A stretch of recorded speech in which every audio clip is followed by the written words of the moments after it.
Hello hello hello hello hello అందరికీ నమస్కారం. ఎలా ఉన్నారు? బ్రహ్మాండంగా ఉంటారు.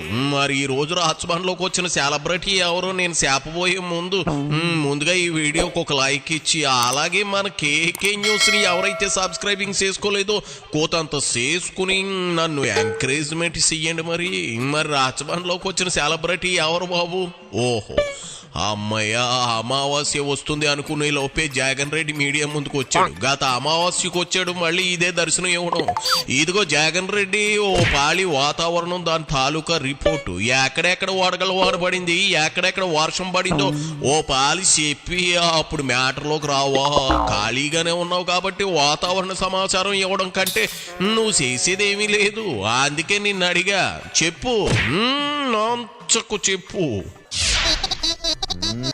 శనివారం రాత్రి కురిసిన వర్షము, వడగళ్ళు, దానితో పాటు వచ్చిన గాలి, వీటి అన్నిటి కారణంగా దాదాపుగా 4,000 ఎకరాలు పంట నష్టం జరిగింది.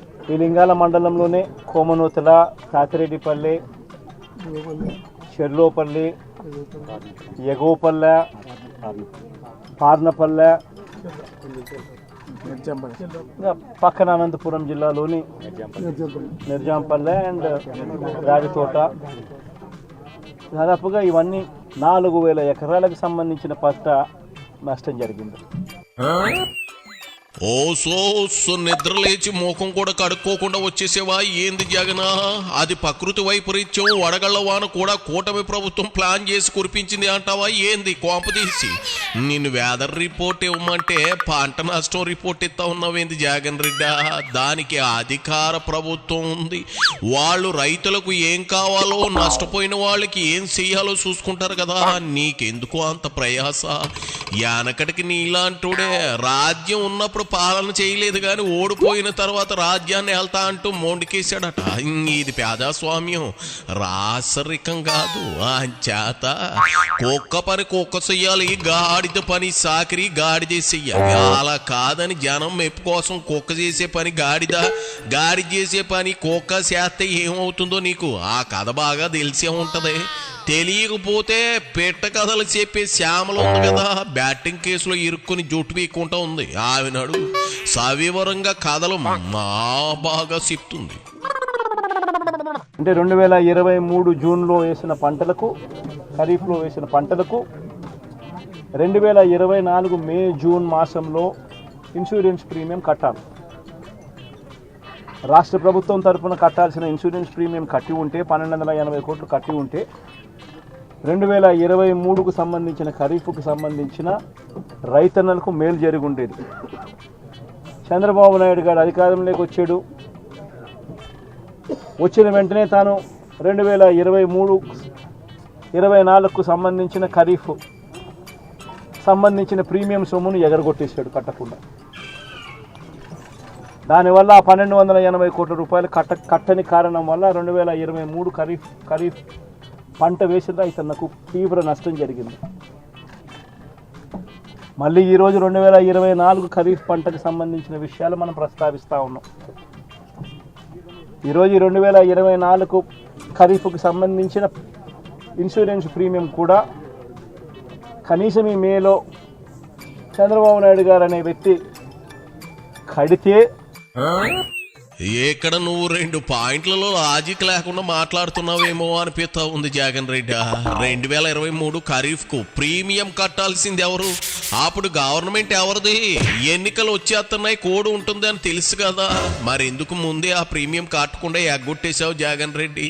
2వ పాయింట్, 2024-25 ఖరీఫ్ సీజన్ తాలూకా ప్రీమియం కట్టాల్సింది మే నెలలో.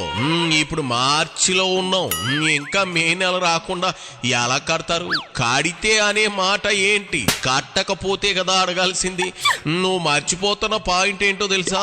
కూటమి ప్రభుత్వం కొలువు తీరింది జూన్ 12 అంటే దానికి ముందు సీఎం గాని, ఆపద్ధర్మ సీఎం గా గాని పాలన ఎలగబెట్టింది నువ్వే. దీన్నే అచ్చం ఆంగ్లంలో సెల్ఫ్ గోల్ అంటారు. అంటే నువ్వు ప్రీమియం సకాలంలో కట్టలేదు కాబట్టి రైతన్నలకు అన్యాయం జరిగిందని నీకు నువ్వే ఒప్పేసుకుంటా ఉన్నావు. కట్టేందుకు ఒత్తిడి తీసుకొచ్చే కార్యక్రమం ఏం చేస్తూ ఉన్నాం. కనీసం కడితే కొద్దో గొప్ప అన్నా కనీసం కొద్దో గొప్ప ఊరటన్నా ఉంటుందేమో అని. రెండో విషయం, ఇన్సూరెన్స్ ప్రీమియం అనేది ఏమిటి? ఈ మనిషి ఏ దానికి కోసం కట్టించుకున్నాడు? అసలు ఉచిత పంటల బీమా కింద, ఈ క్రాప్ కింద వీళ్ళందరికీ ఉచిత పంటల బీమా అనేది ఉందా లేదా? మీరు ఇచ్చిన జీవో చూస్తే ఫేస్ట్ మేనర్లో తీసేస్తున్నామన్నారు. మరి ఫేస్ట్ మేనర్లో తీసే కార్యక్రమం జరుగుతూ ఉన్నప్పుడు ఇక్కడ ఉందా లేదా? అది కూడా ఒక క్వశ్చన్ మార్క్ పరిస్థితిలోనే తీసుకొచ్చే కార్యక్రమం చేస్తూ ఉన్నారు. నేను ఒకటి చెప్తా ఉన్నా, చంద్రబాబు నాయుడు గారి పుణ్యాన ఇప్పటికే పంటలు నష్టపోయాయి. మొన్న రంగు మారిన ధాన్యం పరిస్థితి చూసినాం, మేజ్ పరిస్థితి చూసినాం, జవార్ పరిస్థితి చూసినాం. ఇదిగో రంగు మారిన ధాన్యం అని కూడా స్పష్టంగా పలకలేని నువ్వు, ప్రతిది స్క్రిప్ట్ చూస్తే తప్ప చదవలేని నువ్వు రైతుల కష్టాల గురించి మాట్లాడుతూ ఉంటే నవ్వుతా ఉంది జగన్ రెడ్డి. అసలు జీవోలో ఏముందో కూడా తెలియటం లేదంటావు ఏంది? మన భారత ప్రభుత్వం రైట్ టు ఇన్ఫర్మేషన్ RTI అని ఎప్పుడో అందుబాటులోకి తెచ్చింది. నీకేమైనా ప్రశ్నలు ఉంటే 10 రూపాయలు కట్టి RTIని అడగొచ్చు. ప్రతిపక్ష హోదా లేకపోయినా నేనే విపక్ష నాయకుడిని అని చెప్పుకునే నీకు అసలు కొత్త ప్రభుత్వం ఏం జీవోలు ఇచ్చిందో వాటిలో సాధ్యాలు ఏంటో కూడా తెలియకపోతే జనానికి ఏం మేలు చేస్తామని అడుగుతా ఉన్నా. రాజకీయం అంటే 4 రోజులు బెంగళూరులో 3 రోజులు తాడేపల్లి ప్యాలెస్లో కూకొని పబ్జీ ఆడినంత తేలిక కాదు. ప్రజలకు సేవ చెయ్యాలి అంటే అన్ని క్షుణ్ణంగా తెలుసుకుని తీరాలి. నీ దగ్గర సమాచారం లేదంటే ఎవరిని తప్పుపట్టాలి? తుప్పు పట్టిన నీ పార్టీ నేతలు, లేదంటే దరిద్రంగా పాలించిన నీ పాలన. చెప్పు, దేన్ని తప్పుపట్టాలి? అది సరే, రైతుల మీద నీకు ఉన్నది ఏంటి? జాల, ప్రేమ? ముందు అది చెప్పు. రైతుల మీద ఎంత కపట ప్రేమ ఉంది అని చెప్పడానికి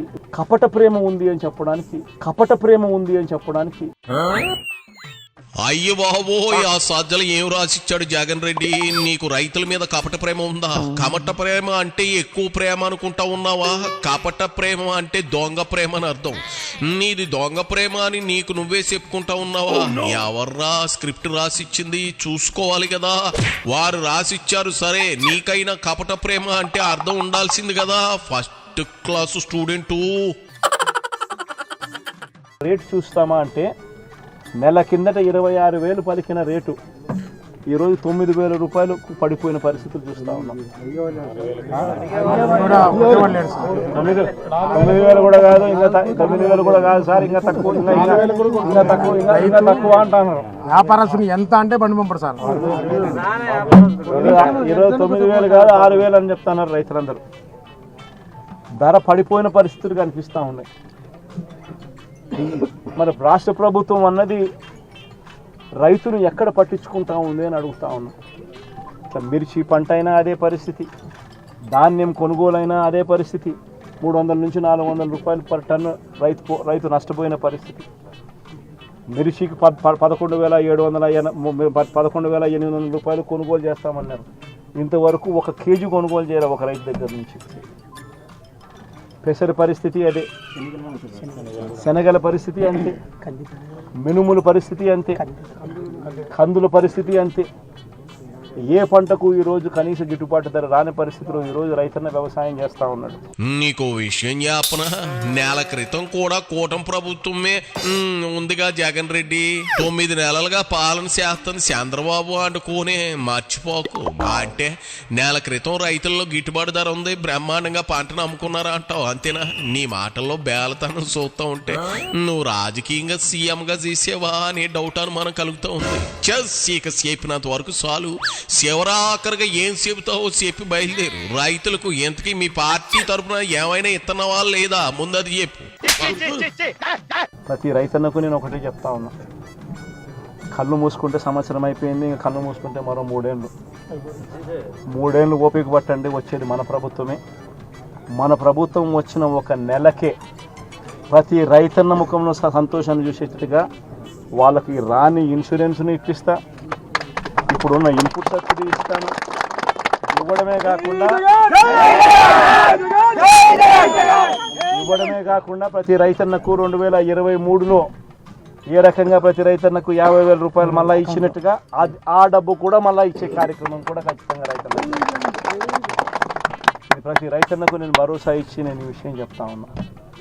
వైఎస్ఆర్సీపీ పార్టీ తరఫున నష్టపోయిన రైతన్నలకు కూడా ఖచ్చితంగా పార్టీ అంతో ఇంతో, అధికారంలో మనం లేము, ప్రతిపక్షంలో మనం ఉన్నాం, అంతో ఇంతో చేసే కార్యక్రమం మాత్రం ఖచ్చితంగా చేసే కార్యక్రమం అది రాబోయే రోజుల్లో అవినాష్తో నేను మాట్లాడుకొని అవినాష్ ప్రతి రైతుకు మేలు జరిగేట్టుగా, ఎంతో కొంత మేలు జరిగేట్టుగా అవినాష్ ద్వారా అది చేయించే కార్యక్రమం కూడా చేస్తాం. ఇక ఏడిసి ముఖం కడుక్కుని మళ్ళీ పొగడరు రాసుకున్నట్లుంది నువ్వు చెప్పేది ఏంటంటే. ఏందేంది ఏడాది కళ్ళు మూసుకుంటే గడిచిపోయిందా? మరో 3 ఏళ్ళు రైతులు కన్నీళ్లు వదిలేసి కళ్ళు మూసుకోవాలి, అప్పుడు నువ్వు వచ్చి ఆ కన్నీళ్లను దుడుతావా? రైతన్నల కన్నీళ్లు ఆ లోపు ఆరిపోయి ఇంకుపోతాయేమో చూసుకో జగన్ రెడ్డా. ఏందేంది పార్టీ తరపున ఎంతో ఇంతో సాయం చేస్తా అంటావా? నువ్వు అధికారంలో లేకపోయినా లక్షల కోట్లు వెనకేసావుగా, అందులో నుంచి కొంత ఇవ్వచ్చు. ఏవయో జగన్ రెడ్డి, ఆ మధ్య వరద బాధితులకు 1 కోటి విరాళం అని 4 పులిహోర ప్యాకెట్లు 3 మజ్జిగ ప్యాకెట్లు పంచి అదే 1 కోటి విలువ చేసేదని అంబడితో చెప్పించినట్లే ఇది చేస్తావా? పైపెచ్చు అవినాష్ రెడ్డితో మాట్లాడితే రైతులకు సాయం చేస్తావా?